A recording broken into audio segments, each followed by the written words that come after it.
이 사복음서를 읽으실 때 그 예수님이 구약 성서를 인용하시고 어떻게 사람들에게 답을 하시는지, 어떻게 해석하시는지를 이렇게 눈여겨 보면은 굉장히 놀랍습니다.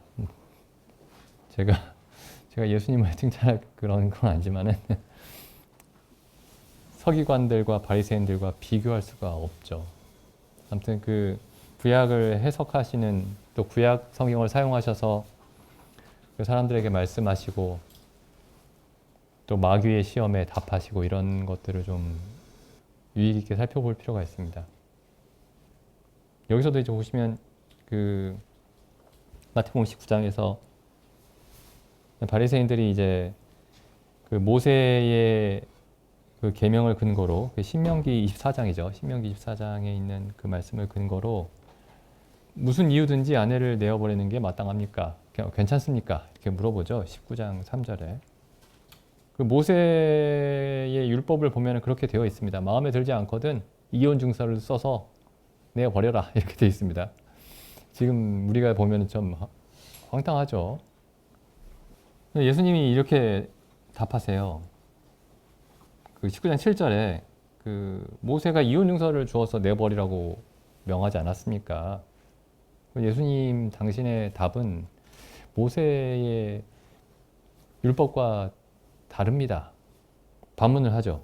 그러니까 예수님이 하신 말씀이 뭐냐면은 8절에 예수께서 가라사대 때 모세가 너희 마음의 완악함을 인하여 아내 내어버림을 허락하였거니와 본래는 그렇지 아니하니라. 본래는 그렇지 않다. 본래가 이제 처음에는 그렇지 않았다. 영어에는 뭐 from the beginning 이렇게 돼 있어요. 처음에는 그렇지 않았다.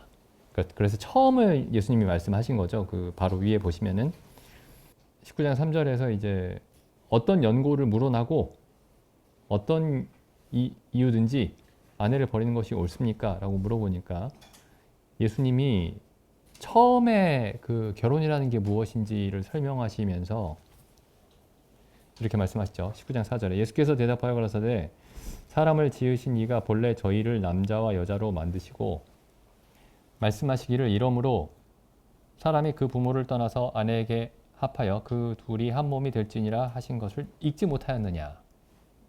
이러한즉 이제 둘이 아니요 한 몸이니 그러므로 하나님이 짝지어 주신 것을 사람이 나누지 못할지니라. 이렇게 답을 하십니다. 그래서 성경에 이제 아담과 하와의 그 결혼에 관한 말씀도 있고, 그 다음에 이혼 증서를 주어서 아내를 버려도 된다라는 말씀, 둘 다 그 구약에 있는 말씀이죠. 하나는 창세기에 있는 말씀이고 하나는 신명기에 있는 말씀입니다. 둘 다 모세를 통해서 하나님이 기록하신 말씀이고요. 그래서 이제 어떤 두 말씀이 있을 때에 예수님은 이렇게 말씀하신 거죠. 이 말씀이 다른 말씀보다 더 우위에 있다. 이렇게 설명을 하신 겁니다. 그래서 더 중요한 말씀이 있습니다. 뭐 어떤 사람들은 뭐 하나님의 말씀이 다 똑같이 중요하지 뭐 이렇게 얘기할 수도 있는데, 물론 다 똑같이 중요하죠. 다 중요합니다. 중요하다는 점에서는 똑같죠. 그런데 더 큰 원칙이 되는 말씀들이 있습니다. 더 중요한, 더 근본적인 원칙이 되는 말씀들이 있죠. 그래서 예수님이 이제 더 근본적인 것으로 부차적인 것을 설명하십니다. 더 근본적인 것, 더 중요한 것. 이게 굉장히 중요해요. 근데 이걸 아는 게 굉장히 중요합니다. 근데 이걸 이제 모르면은 막 이 성경을 가지고 굉장히 사소한 문제를 가지고 이제 말다툼이 일어날 수 있습니다. 예수님이 이제 그 손 마른 사람의 손을 고치셨는데 안식일에 고치셨죠. 안식일에 고치니까 이제 유대인들이 안식일에 예수님이 병을 고쳤다면서 예수님을 이제 비난을 합니다. 그러니까 예수님이 뭐라고 말씀하시느냐면은 너희 중에 어떤 이가 그 양이 우물에 빠지면은 안식일에라도 건져내지 않겠느냐 이렇게 말씀하시죠. 그 다음에 뭐라고 말씀하시냐면은 그 얘기의 끝에 안식일이, 그러니까 사람이 안식일을 위해서 있는 것이 아니고 안식일이 사람을 위해서 있다. 이렇게 말씀하십니다. 안식일이 하나님이 사람에게 쉼을 주시기 위해서 안식일을 만드셨다. 이렇게 말씀하신 거죠. 근데 안식일을 지켜야 된다. 안식일에 일을 하면 안 된다라는 그걸 가지고 예수님이 그 손마른 사람의 병을 고치신 것을 일이라고 해석을 한 겁니다. 예수님이 가장 큰 원칙을 먼저 말씀하시죠. 안식일은 사람에게 안식을 주기 위해서 하나님이 정하신 날인데, 병으로 평생 고생하던 사람을 하나님이 안식을 주셨거늘 내가 어찌 그것이 잘못되었다고 하느냐, 이렇게 대답을 하시죠. 그러니까 큰 원칙을 아는 게 굉장히 중요합니다. 성경에서. 그리고 뭐 어떤 또 서기관이 와서 이제 어떤 계명이 가장 큽니까? 이렇게 물어보죠. 그러니까 예수님이 하나님을 사랑하고 마음을 다하여 사랑하고 내 이웃을 내 몸과 같이 사랑하라. 이 두 계명이 온 율법과 선지자의 강령이다. 이렇게 말씀하시죠. 그래서 말씀이 다 똑같이 중요하지만은 더 중요한 말씀이 있습니다. 더 중요한 말씀이 있고 더 큰 말씀이 있습니다. 더 큰 말씀으로 세부적인 말씀들을 이해를 해가야 되는 거죠. 이제 그렇지 않기 때문에 사람들이 굉장히 많은 그 잘못들에 빠져 있습니다. 예를 들면 하나님이 사람에게 원하시는 게 결국에 그 사람의 마음입니다. 마음, 온 마음이죠. 그 사람의 전부입니다. 그런데 이제 사람들이 이제 안식일을 지켜야 된다라는 이 계명을 가지고 이제 기독교에 들어오면은, 기독교에서는 이제 그 안식일이 일요일로 바뀌죠. 주일로. 그래서 주일을 지켰다. 내가 주일을 열심히 지켰다. 내가 주일을 한 번도 빠지지 않고 어렸을 때부터 지켰다. 그걸로 하나님께 뭔가 드려야 할 것을 하나님 앞에 사람의 책임을 다한 것처럼 그렇게 생각을 하는 겁니다. 예를 들면. 그러니까 정말 중요한 게 뭔지 모르는 거죠. 그래서 우리가 성경을 읽을 때 근본적으로 생각해야 됩니다. 모든 문제를 근본적으로 생각해야 됩니다. 가장 근본까지 내려가서, 가장 뿌리까지 내려가서 생각을 해야 됩니다. 그러니까 뭐 매일 성경 읽으라니까 성경 읽고, 기도하는 시간 가지라니까 기도도 하려고 하고, 뭐 전도도 열심히 하고, 집회도 열심히 참석하고, 이게 다 중요한 일인데, 그 모든 어떤 신앙의 모습이죠. 신앙의 행위들의 그 근본이 올바로 되어 있는지가 굉장히 중요합니다. 근본 없이 이 외적인 행위들을 할 수가 있거든요. 예를 들면 찬송도 그냥 부를 수 있습니다. 뭐 멋지게 부를 수 있어요. 가사를 생각하지 않고. 찬송을 음치여가지고 잘 못 불러도 가사를 하나하나 생각하면서 부르는, 그리고 그 가사를 다 이해하면서 부르는 찬송이 하나님께는 정말 찬송입니다. 그러니까 어떤 막 성악가가 와가지고, 우리 중에 물론 그런 분이 오면 좋겠어요. 성악하시는 분이. 성악가가 와서 이렇게 부르는 것보다 가사를 이해하고 부르는 게 더 중요합니다. 거기다가 노래를 더 잘 부르면 하나님이 더 좋아하시진 않아요, 사실. 우리가 하나님 옆에 서 있는 천사들만큼 잘 부르겠습니까? 아무리 잘 불러도. 여기다 이제 그래서 예수님이 이렇게 이 문제에 대해서, 이 바리새인은 아주 간단하게 질문을 한 거예요. 뭐 모세가 이혼증서를 써서 아내를 버려도 된다고 했으니 버려도 됩니까? 이렇게 물어본 겁니다. 예수님이 그 결혼과 이혼에 관한 그 말씀을 콕 집어가지고 이 바리새인이 질문을 했는데, 예수님은 이 문제의 근원으로 사람들의 관심을 돌리시죠. 이 문제의 근원으로. 그래서 성경을 이제 예수님도 그렇게 사람들에게 설명을 하시고 사도 바울도 그 복음을 설명할 때 항상 근본으로 데려갑니다. 예를 들어 믿음으로 의롭게 된다라는 진리를 설명할 때에도 하나님이 아브라함이 하나님을 믿음에 그의 믿음을 의로 여기셨다. 그게 이제 성경에 믿는 사람을 의롭다고 하신다라는 그 말이 처음에 언급된 곳이죠. 거기로 이제 데려가서 믿음으로 의롭게 된다라는 진리를 설명을 합니다. 행위가 아니라, 사람의 행위가 아니라 믿음으로 의롭게 된다. 그리고 이제 특히 여기가 이제 창세기 2장이죠. 창세기 2장 24절. 창세기 1장과 2장과 3장에 성경에서 다루고자, 성경 66권에서 다루고자 하는 모든 문제가 설명이 되어 있습니다, 사실. 소개가 되어 있어요. 자세하게 설명되어 있지는 않지만은 모든 문제가 다 나열이 되어 있습니다, 거기에. 창세기 1장과 2장과 3장에. 우리가 성경을 읽으면서 하는 질문들 있죠. 혹은 신앙의 질문, 기독교의 질문. 그 모든 질문들이 그 질문에 대한 답이 1장과 2장과 3장에 기록이 되어 있습니다. 예를 들면 이런 거죠. 뭐 하나님은 어떤 분이십니까? 물론 이제 하나님이 어떤 분이신지는 성경 66권에 다 기록이 되어 있지만은 하나님이 어떤 분이시냐에 대한 이 질문을 이제 가장 체계적으로 접근할 수 있는 방법이 창세기 1장부터 읽는 겁니다. 하나님은 어떤 분이십니까? 라고 했을 때 하나님은 무에서 유를 창조하신 분이시죠. 창세기 1장을 보면은. 무에서 유를 어떻게 창조하셨느냐? 말씀으로 창조하셨죠. 그것도 창세기 1장에 나오죠. 그럼 하나님의 말씀은 그 하나님의 말씀이라는 것이 뭐 어떤 겁니까? 그 성격이 뭡니까?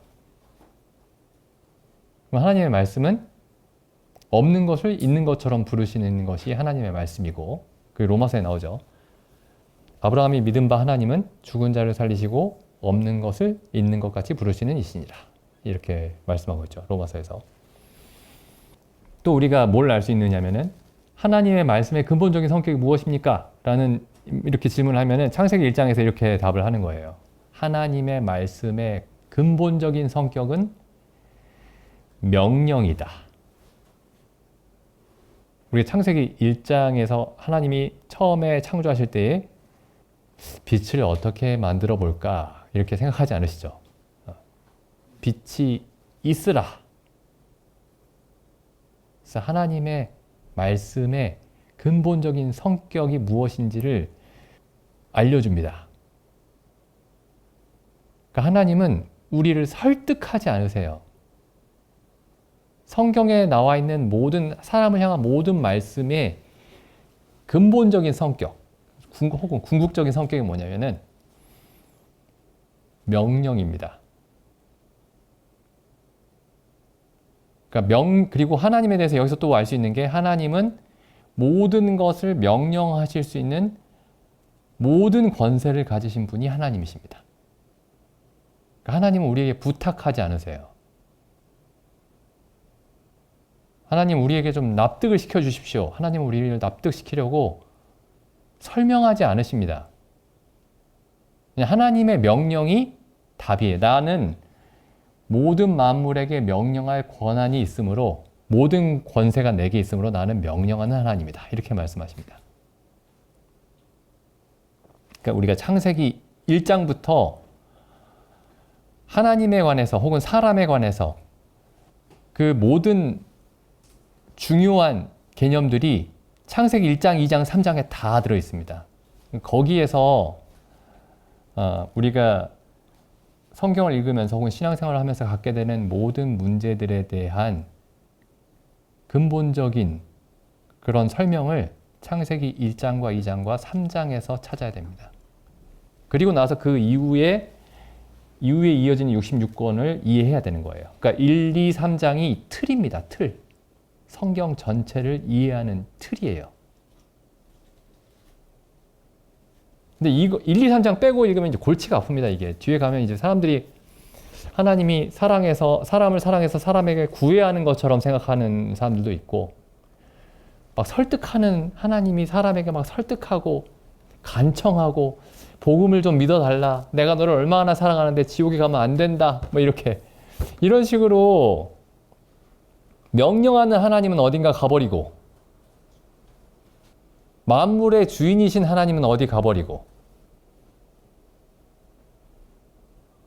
그리고 그 말씀이 아무것도 없는 데서 모든 것을 만드는 그런 전능한 말씀이라는 사실도 어디 가버리고, 성경을 펼쳐서 그래야 내가 한번 이 똑똑한 머리로 내가 한번 하나님 말씀 한번 이해해 볼게,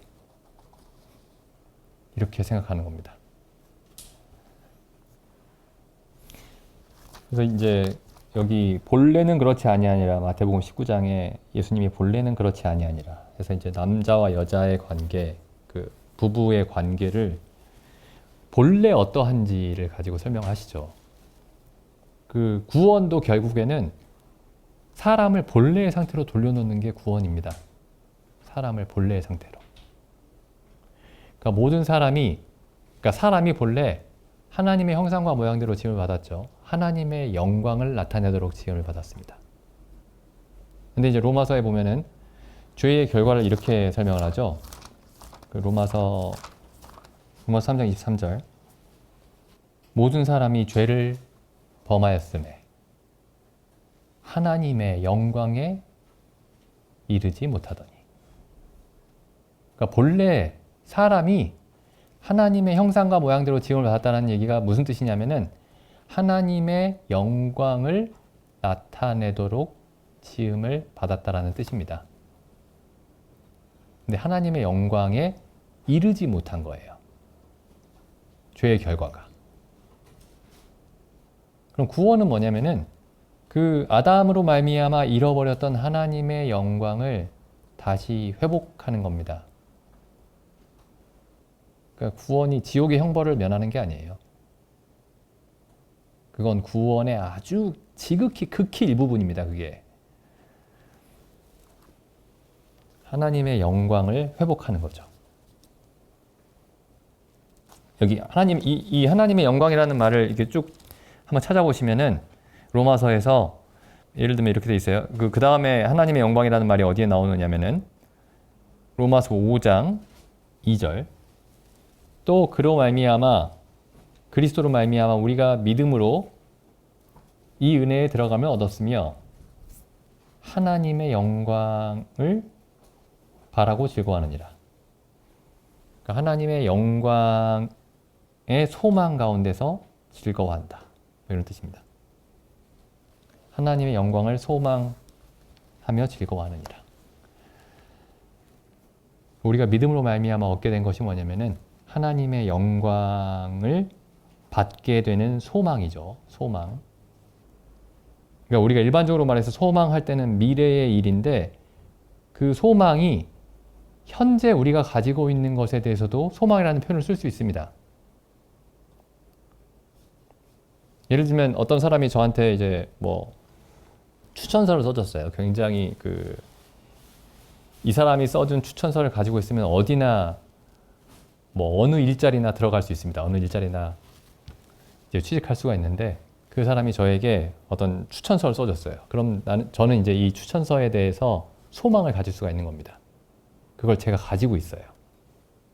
그러니까 내가 가지고 있는 지금 가지고 있는 것에 대해서도 소망을 가질 수 있는 거죠.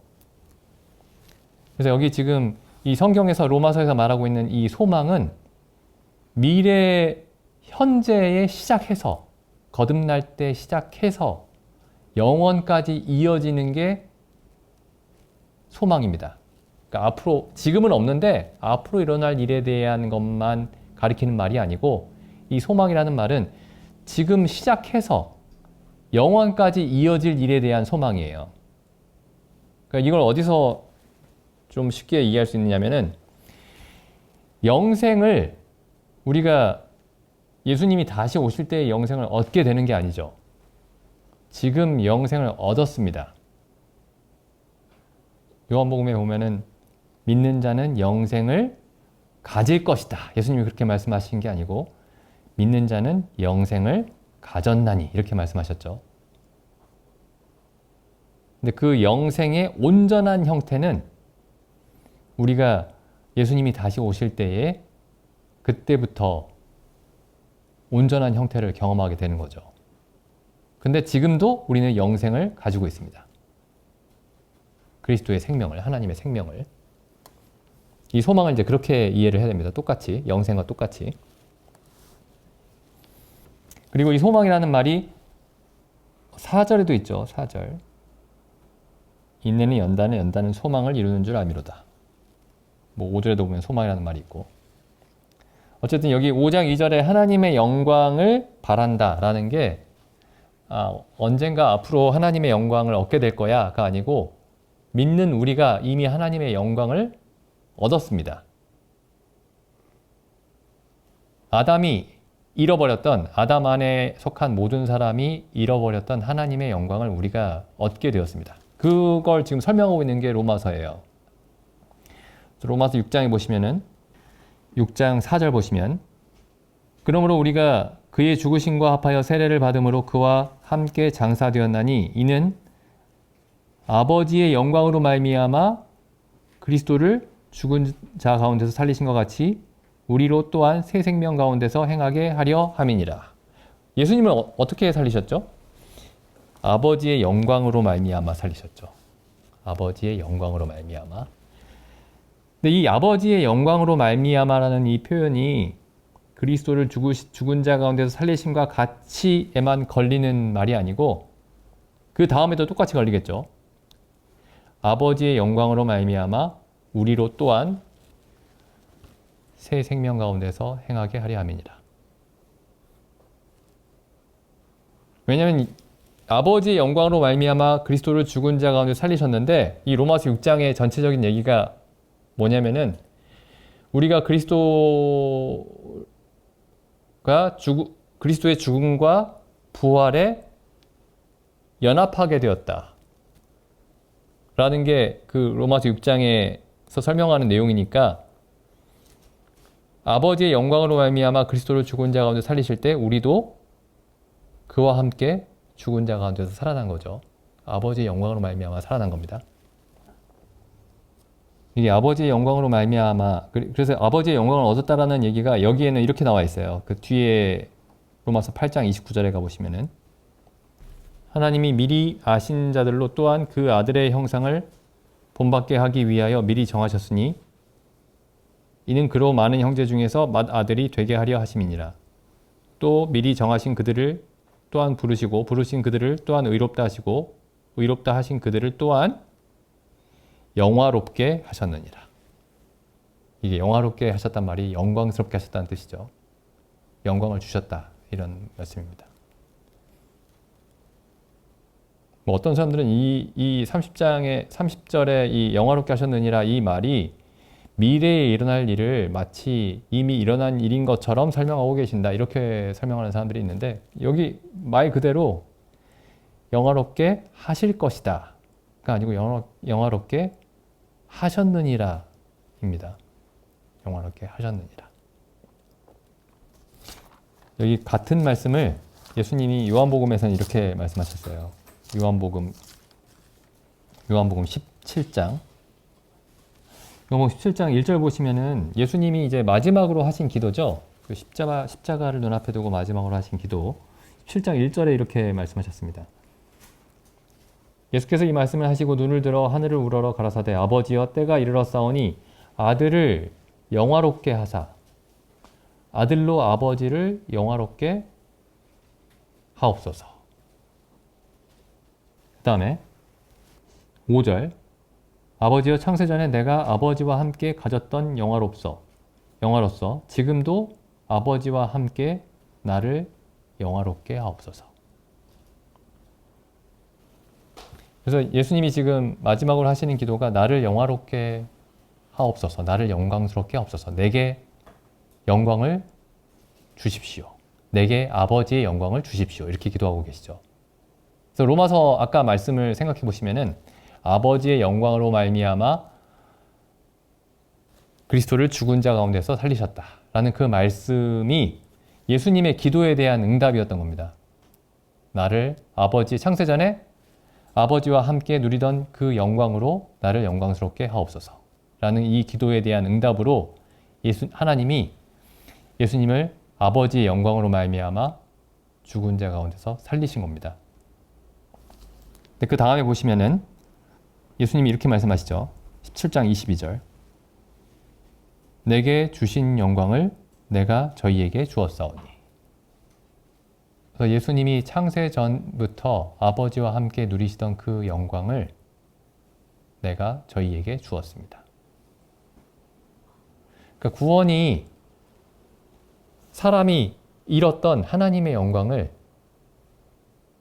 회복시키는 것이 구원입니다. 어떻게 해서 예수님께 주신 영광을 예수님이 제자들에게 주시느냐 하면은 24절 보시죠. 아버지여 내게 주신 자도 나 있는 곳에 나와 함께 있어 아버지께서 창세전부터 나를 사랑하심으로 내게 주신 나의 영광을 저희로 보게 하시기를 원하옵나이다. 어떻게 해서 아버지께서 예수님께 주신 영광을 예수님이 우리에게 주실 수 있느냐 하면은 우리가 예수 그리스도의 영광을 볼 때, 본다라는 게 이해한다는 거죠. 이해할 때, 그 영광이 어떠한 것인지 참으로 이해할 때, 우리가 그리스도께서 가지신 그 영광을 함께 갖게 되는 겁니다. 이 말이 로마서에서 사도 바울이 설명하던 말씀들이에요. 모든 사람이 죄를 범하였음에 하나님의 영광을 잃었지만 그리스도 예수 안에 있는 구속으로 말미암아 하나님의 은혜로 값없이 그 하나님의 영광을 다시 회복하게 되었다. 그리고 여기 17장 24절에 이 말씀을 조금 더 자세하게 사도 바울이 설명하고 계신 곳이 고린도 후서에 있죠. 고린도 후서 4장 6절 보시겠습니다. 4장 6절. 어두운 데서 빛이 비추리라 하시던 그 하나님께서 예수 그리스도의 얼굴에 있는 하나님의 영광을 아는 빛을 우리 마음에 비추셨느니라. 그 구원이 결국에 뭐냐면은 구원의 어떤 최종적인 설명이 뭐냐? 예수 그리스도의 얼굴에 있는 하나님의 영광을 알게 되는 겁니다. 예수 그리스도의 얼굴에 있는 하나님의 영광을 보게 되는 겁니다. 예수 그리스도에게 있는 하나님의 영광을 이해하게 되는 겁니다.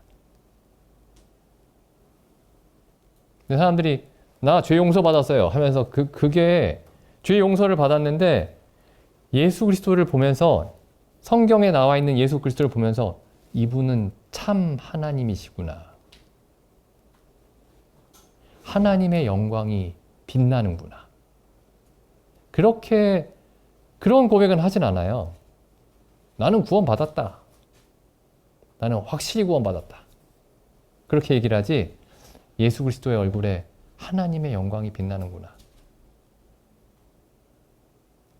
그 다음 보시죠. 그럼 우리가 예수 그리스도의 얼굴에 있는 하나님의 영광을 알게 될 때 어떤 일이 벌어지느냐? 여기 3장 18절에 보면은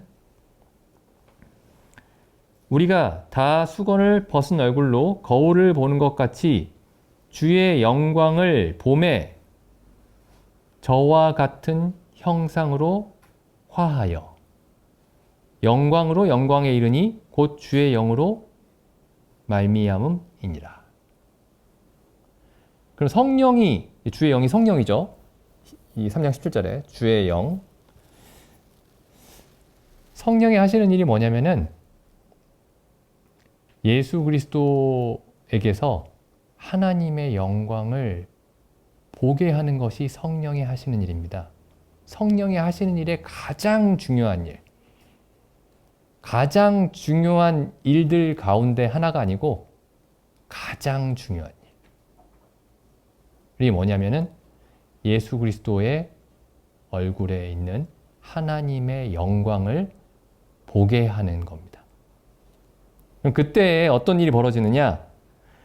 우리가 그와 같은 형상으로 화한다.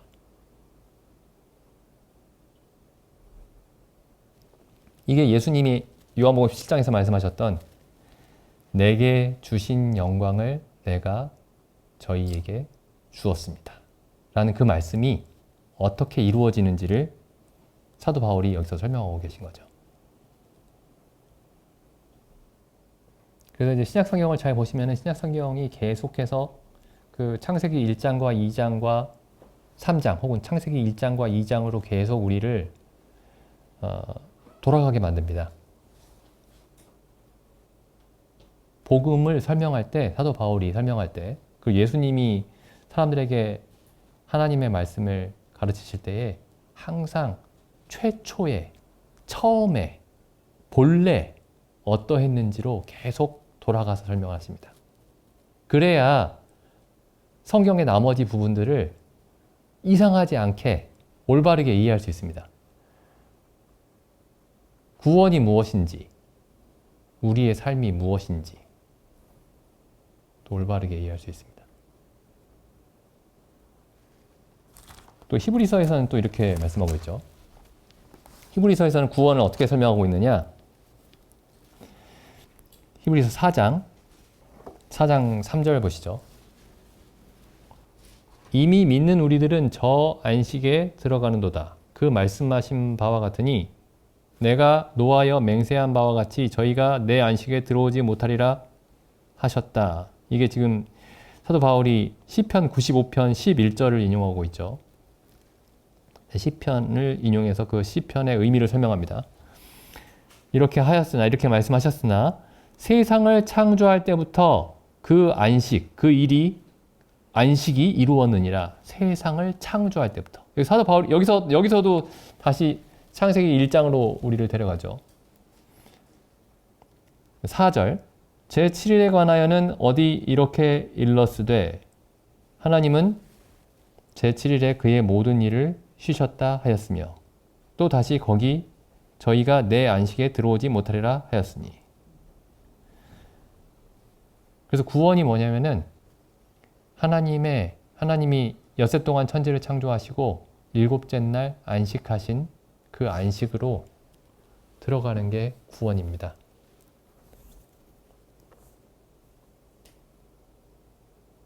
그래서 예수님이 십자가에서 다 이루었다라는 말씀도 사실은 그 창세기 1장에서 여섯째 날 하나님이 천지와 만물이 그 여섯째 날까지 그 창조를 마치시고 창세기 2장 1절에 이렇게 돼 있죠. 천지와 만물이 다 이루니라. 그 말씀을 십자가에서 하신 거죠. 다 이루었다.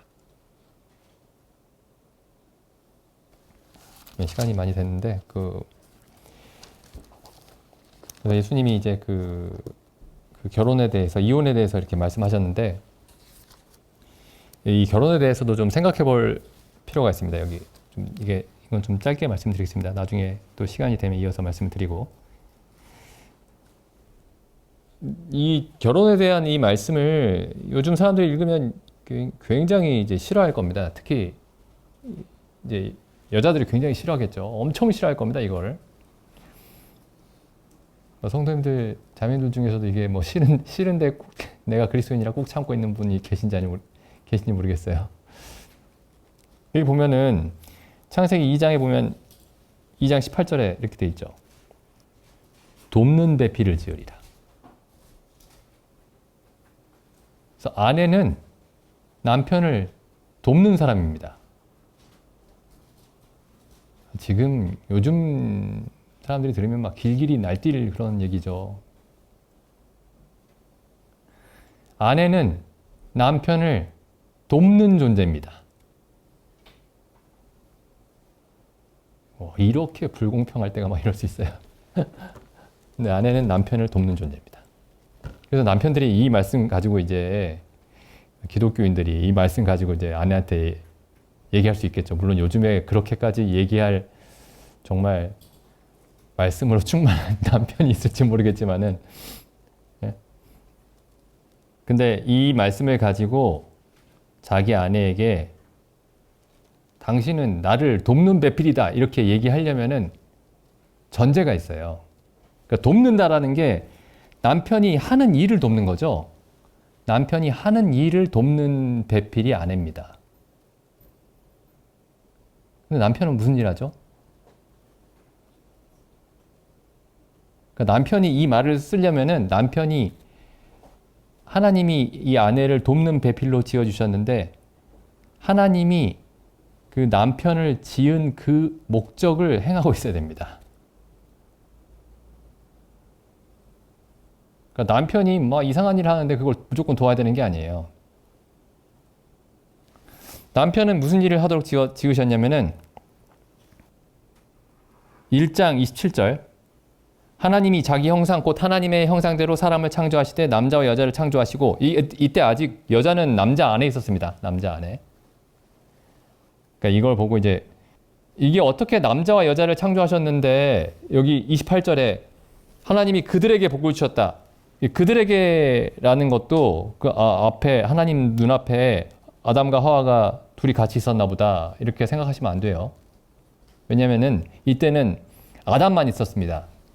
근데 그들에게라고 말씀하신 이유가 뭐냐면은 아담 안에 있는 하와를 아내를 보고 계셨던 거예요. 그게 2장에서 설명이 됩니다. 2장에서. 하여튼 보시죠. 하나님이 그들에게 복을 주시며 그들에게 이르시되 생육하고 번성하여 땅에 충만하라 땅을 정복하라 바다의 고기와 공중의 새와 땅에 움직이는 모든 생물을 다스리라 하시니라. 그래서 하나님이 사람을 지으셔서 그 사람에게 주신 일이라는 게 뭐냐면은 하나님의 형상과 모양을 주시고 하나님의 일을 하도록 사람을 지으신 겁니다. 하나님의 일이 하나님이 만물을 다스리는 일을 사람이라는 대리자를 통해서 하나님이 하실 일을 하나님이 사람을 통해서 하시겠다라는 거예요. 여기 그러니까 창세기 1장에 보면 그러니까 모든 중요한 우리가 사람들이 살면서 사는데 모든 중요한 개념들이 다 나옵니다. 일이 뭡니까? 라고 했을 때 일은 하나님이 행하는 일을 하는 것이 일입니다. 하나님의 일이 아니면 일이 아니에요.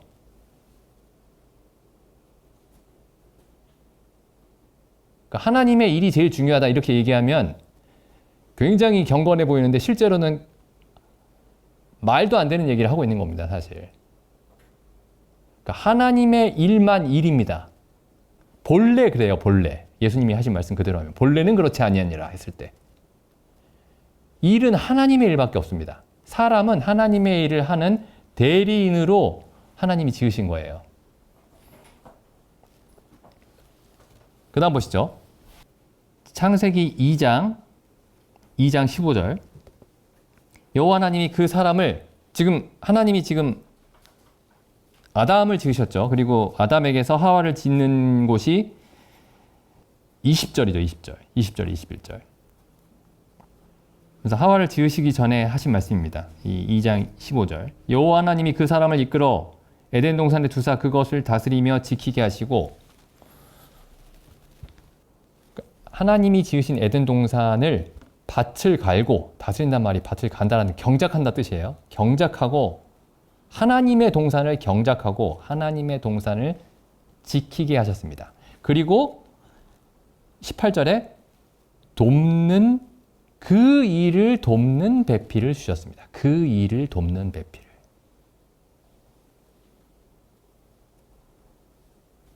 그러니까 결혼이 뭐냐? 부부의 관계라는 게 뭐냐면은 남편이 하나님의 일을 하고 아내가 하나님의 일을 하는 남편을 도와 하나님의 일을 하는 관계가 결혼입니다. 그러니까 그 외에 다른 건 결혼이 아닌 거죠. 아무것도 아닌 겁니다.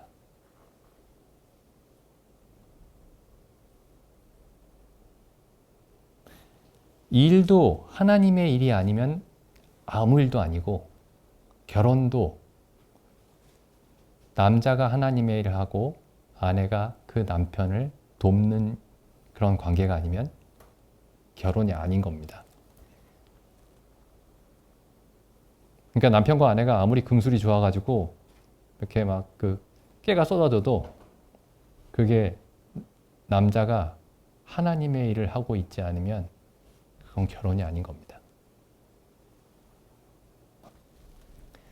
그래서 우리가 성경에 처음으로 돌아와 보면은 창세기 1장과 2장과 3장으로 돌아보면은 굉장히 많은 그 우리가 살면서 생각해야 되는 굉장히 많은 문제들이 굉장히 선명해집니다.